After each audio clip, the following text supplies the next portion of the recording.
që hetime dhe spakut I solli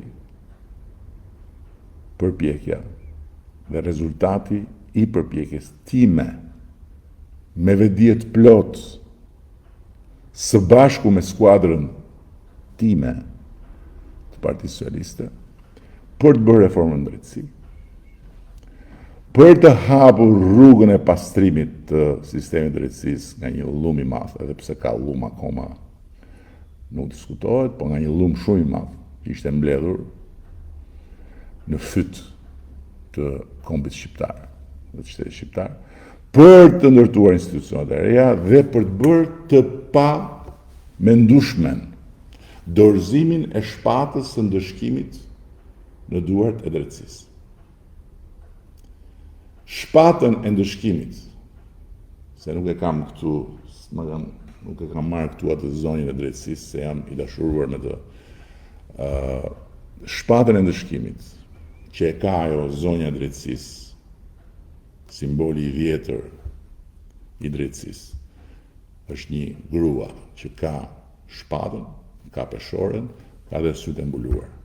Atë shpatën e ndëshkimit në Shqipëri e ka pasur historikisht pushteti politik, e kanë pasur qeverit, e kanë pasur të parët e qeverive, e ka pas mbreti, e ka pas diktatori, e ka pas këneta, dhe e kanë përdorur për të ndëshkuar si pas oreksit politikës.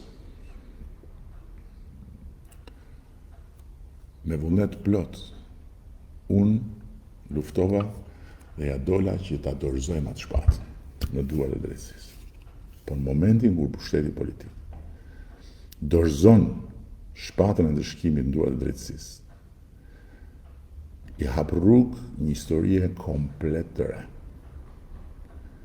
Dhe vë edhe veten e vet, qafën e vet, në dispozicion në rast se shpata kërkon qafën e vet të pushtetit për bëma të cilat natyrisht janë të ndaluar. Tani ne kemi probleme me cilësinë e drejtësisë, por janë probleme të rritjes. Dhe patjetër që ka shumë gjëra që nuk shkojnë, por ama këto hetimet që thua ti, nuk duhet ulin reputacionin tim. Përkundrazi, duhet ju konfirmojnë të gjithëve se sa I pangokur jam unë për ta parë Shqipërinë lart, për t'i parë shqiptarët të jenë si ata që I kemi parë gjithë jetën nga shumë poshtë lart, dhe për të pasur këtu një vend të drejtë dhe për të qenë të barabartë para ligjit. Dhe kjo do kohën e vet, do luftën, dhe kjo nuk bëhet se bën ti një parti dhe del atje edhe I thua hajde bëhemi bashkë tani ta pastrojmë, ti vëm giotinën, ti bëjmë këto janë marzira. Kjo bëhet kështu dhe vetëm kështu siç po e bëjmë ne. Kuptove? Kështu që nuk ka një vend në botë që të ketë fituar imunitet të plot ndaj tundimeve të X-it dhe të Y-it për të futur dorën aty ku s'duhet. Por ama shpata e ndëshkimit, peshorja në duart e drejtësisë dhe pantësia e drejtësisë janë garantët.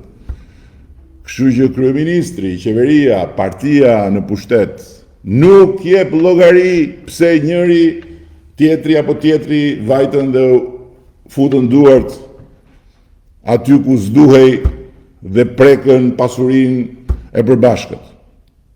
Por përgjigjet për mënyrën si reagon, për mënyrën se si bashkëton në një situatë tillë. Dhe ne kemi bërë zgjedhjen tonë. Ne jemi në krahun e drejtësisë. Nuk bëjmë avokatinë askujt. Natyrisht që kemi filluar në një proces të ri ku do t'i japim opinionet tona me zë të lartë për cilësinë e drejtësisë. Që ajo shpata të mos kthehet në një në një forcë dëshkimore abuzive, që ajo peshorja në dorën tjetër të zonjës drejtësisë të funksionojë, që gjykata të funksionojë, dhe jo të notarizoj çdo gjë që kërkon prokuroria.